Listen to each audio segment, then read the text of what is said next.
विभागाच्या प्रतीक्षेत असणाऱ्या सरकारी कर्मचाऱ्यांसाठी एक आनंदाची बातमी समोर येत आहे। महाराष्ट्र राज्य शासकीय सेवेत कार्यरत असणाऱ्या कर्मचाऱ्यांच्या काही प्रलंबित मागण्या येत्या काळात पूर्ण होणार आहेत।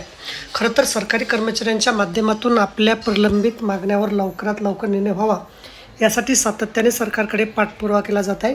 त्यासाठी कर्मचारी संघटनांच्या माध्यमातून शासनाकडे वेळोवेळी निवेदने दिली जात आहे।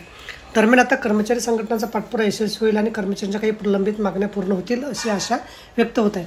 अशा स्थितीत आता आपण राज्य कर्मचाऱ्यांच्या कोणत्या प्रलंबित मागण्या पूर्ण होऊ शकतात या संदर्भातील सविस्तर आढावा लेखातून जाणून घेण्याचा प्रयत्न करणार आहोत। सेवानिवृत्तीचं वय वाढवले जाणार। केंद्रीय सरकारी कर्मचाऱ्यांच्या सेवानिवृत्तीचं वय 60 वर्ष याशिवाय देशभरातील 24 राज्यांमध्ये राज्य कर्मचाऱ्यांच्या सेवानिवृत्तीचं वय 60 वर्ष करण्यात आलं आहे। परंतु महाराष्ट्र राज्य शासकीय सेवेत कार्यरत असणाऱ्या अ, ब व क संवर्गातील कर्मचाऱ्यांच्या सेवानिवृत्तीचं वय आजही 58 वर्ष आहे। या राज्य कर्मचाऱ्यांच्या सेवानिवृत्तीचं वय 2 वर्षांनी वाढवले पाहिजे अशी मागणी सरकार सातत्याने उपस्थित होत आहे। यासाठी वेळोवेळी सरकारकडे निवेदने सुद्धा दिली जातात, परंतु या निवेदनावर अजून सकारात्मक निर्णय झाला नसल्याने कर्मचाऱ्यांमध्ये नाराजी आहे। राज्य शासकीय सेवेत कार्यरत असणाऱ्या ड संवर्गातील कर्मचाऱ्यांच्या सेवानिवृत्तीचं वय 60 वर्ष आहे, पण इतर कर्मचाऱ्यांच्या सेवानिवृत्तीचं वय कमी आहे। पण आता लवकरच राज्यातील सर्वच कर्मचाऱ्यांच्या सेवानिवृत्तीचं वय 60 वर्ष होऊ शकते।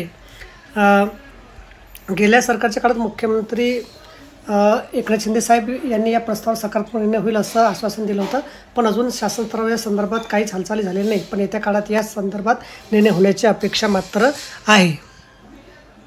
सुधारित वेतन श्रेणी लागू होणार। राज्य शासनाकडून खुल्लर समितीच्या शिफारशीनुसार 105 पदांना सुधारित वेतन श्रेणी लागू करण्याचा महत्त्वाचा निर्णय घेण्यात आला आहे, पण 337 पदावरील कर्मचाऱ्यांना सुधारित वेतन श्रेणी लागू झालेली नाही। त्यामुळे या संबंधित कर्मचाऱ्यांना देखील सुधारित वेतन श्रेणी लागू झाली पाहिजे अशी मागणी आहे। येत्या काळात या संदर्भात सकारात्मक निर्णय होईल असं म्हटलं जात आहे। जुनी पेन्शन योजना लागू होणार। राज्य कर्मचाऱ्यांना नवीन पेन्शन योजना लागू करण्यात आली। या पेन्शन योजनेचा विरोध होत असल्याने केंद्राच्या धर्तीवर राज्य सरकारने UPS पेन्शन योजना सुद्धा राबवण्याचा निर्णय घेतला।